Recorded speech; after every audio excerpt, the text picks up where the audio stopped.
I was so curious about the incredible workload you took on doing Motherless Brooklyn, and if it almost broke you. It sounds highfalutin, but like, you know, when I look at films like Citizen Kane or, you know, when Warren Beatty making Reds, there's these examples of people who kind of said, this is a thing I understand, and I'm gonna do it, and it's audacious. Like Warren felt all the way out on the limb the whole time he was doing it. He had people constantly telling him that the whole idea was half-baked and that it didn't work. And you realize that at a certain point you go, well, why have I built, if I've got any collateral via what I've done to try to do something, why the f would I do anything else? Like why wouldn't I try to swing for, like, you know, a story that I think I understand, or try to say something, you know what I mean? And I think that when you see that people have done it, and when you really probe those stories and realize they weren't easy, they did not feel like automatically they were gonna be great. People went and did them, took big risks. You sort of go, well, you know, what's the worst that can happen? It won't work, you won't get to make it. That would suck, you know, or you make it and it doesn't come out right.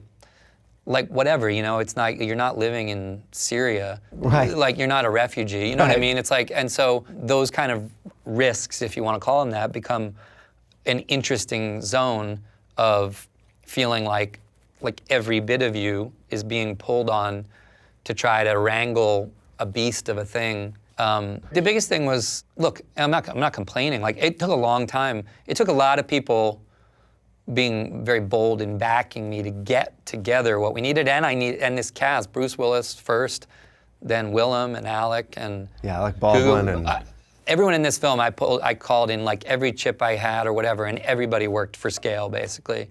So I had a lot of people making this possible for me, but my anxieties heading into it were like, you know, I was like 46 days is not enough to make this film. It's just not, with all of our absolutely like granular planning like nothing I've ever been on was planned.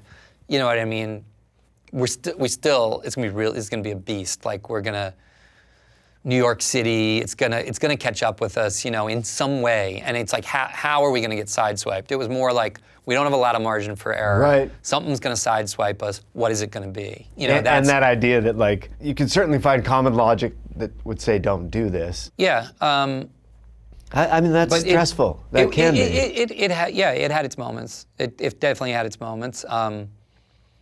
But I used to, you know, the third film I made was The People versus Larry Flint, which I did with Milos Forman. You played the lawyer of Larry Flint. Of Larry Flint, yeah.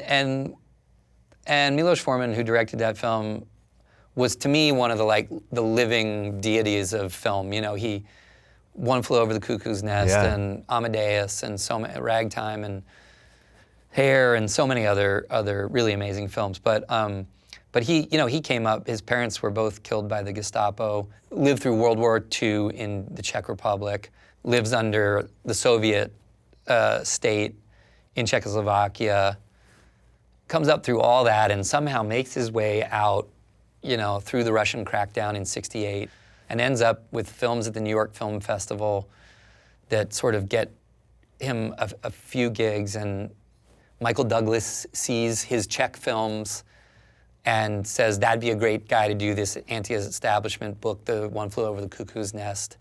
And lo and behold, he somehow ends up making that film, right? And the thing is, I used to talk to Milos, and when you realize like what he had been through, like, you know, he would be we were on the set of Larry Flint, and the studio wanted to shut him down one day over something to do with one of the court scenes. And it was like mildly stressful or whatever. And I remember seeing him like kind of do one of those stressful phone calls and say, well, you know, I am in Oxford, Mississippi, you are in Los Angeles, we don't disagree. If you can stop me from shooting, you may stop me from shooting, otherwise I will continue.